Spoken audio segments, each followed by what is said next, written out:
নমস্কার, কেমন আছেন সবাই? সুভাষ কিচেনে আমি সোমা, সবাইকে স্বাগত। রোজকার মতো আজকে চলে এসেছি। আজকে বিপত্তারিণী বার তো, একটু রান্নার আজ ভাত হবে না, একটু অন্যরকম রান্না হবে। তাই প্রত্যেক বন্ধু প্রথম থেকে দেখা অনুরোধ রইল ভিডিওটা। আর ভালো লাগলে প্লিজ লাইক কমেন্ট শেয়ার করতে কিন্তু ভুলবেন না। আজকে রান্না করছি কুমড়ো দিয়ে, আলু দিয়ে, পটল দিয়ে নিরামিষি তরকারি। একদম দুর্দান্ত লাগে, লুচি দিয়ে পরোটা দিয়ে খেতে ভীষণ ভালো লাগে। তাই ভিডিওটা দেখার অনুরোধ রইল। চলুন তাই রান্না শুরু করি। আমি কড়া বসিয়ে দিয়েছি, এবার দেবো সরষের তেল। ফোড়নে দিলাম তেজপাতা, গোটা জিরে, একটা শুকনো লঙ্কা। ফোড়নে যদি গোটা জিরে দেওয়া যায় না, খুব সুন্দর একটা তরকারির সেন্ট আসে, খেতে কিন্তু ভীষণ ভালো লাগে নিরামিষি তরকারিতে। এবার দিয়ে দেবো পটলগুলো, দিয়ে দিলাম হলুদ আর নুন। এবার এটাকে ভালো করে ভেজে নেবো পটলগুলো।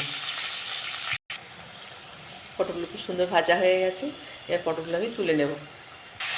এবার দিয়ে দিলাম কুমড়ো আর আলু, এটাকে ভালো করে ভেজে নেব। এবার ওর মধ্যে দেবো আদা, মুদিখানা যে ফাঁকা করেছি ওখানটা আদা দিয়ে দেবো। এই যে আদা দিচ্ছি। আজকে আপনাদের সঙ্গে বলবো হাতটা আমার কী হয়েছে। আমার আজ স্ট্যান্ডটাও ভেঙে গেছে, হাতে করে মোবাইলটা যে ধরে। একটু হিং দেবেন, কেমন অল্প করেই হিংটা দেবেন।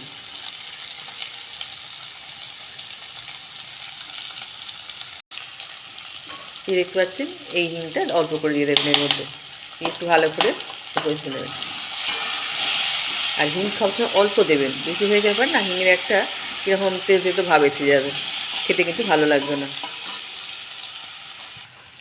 এবার দিলাম এই যে হলুদ আর লঙ্কা গুঁড়ো, এইভাবে এবার ভেজে নেবেন।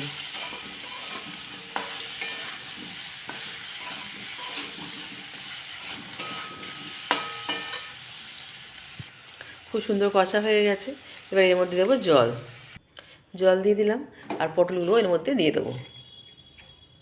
আর আমার হাতটা না প্রায় মাস 6-7 হলো খুব জ্বালা জ্বালা করছিল, হাতের চেটো পায়ের চেটো খুব জ্বালা জ্বালা করছিল।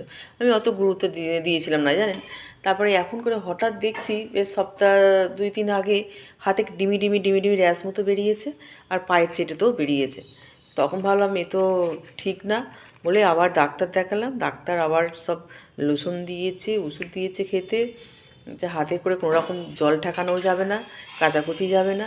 এরকম পরিস্থিতি কী যে করবো না বুঝতে পারছি না। আপনারা একটু বলবেন তো কী করবো। সামান্য কসুরি মেথি ছড়িয়ে দিয়েছি, আপনারাও ছড়িয়ে দেবেন, দেখুন খেতে ভীষণ টেস্টি হবে। এবার দেবো পরিমাণ মতো চিনি, যে যেরকম খেতে ভালোবাসেন মিষ্টিটা সেরকমটা দেবেন। আমি আমার পরিমাণ মতো দিলাম। তরকারিটা একদমই হয়ে গেছে, আর এবার আমি অফ করে দেবো।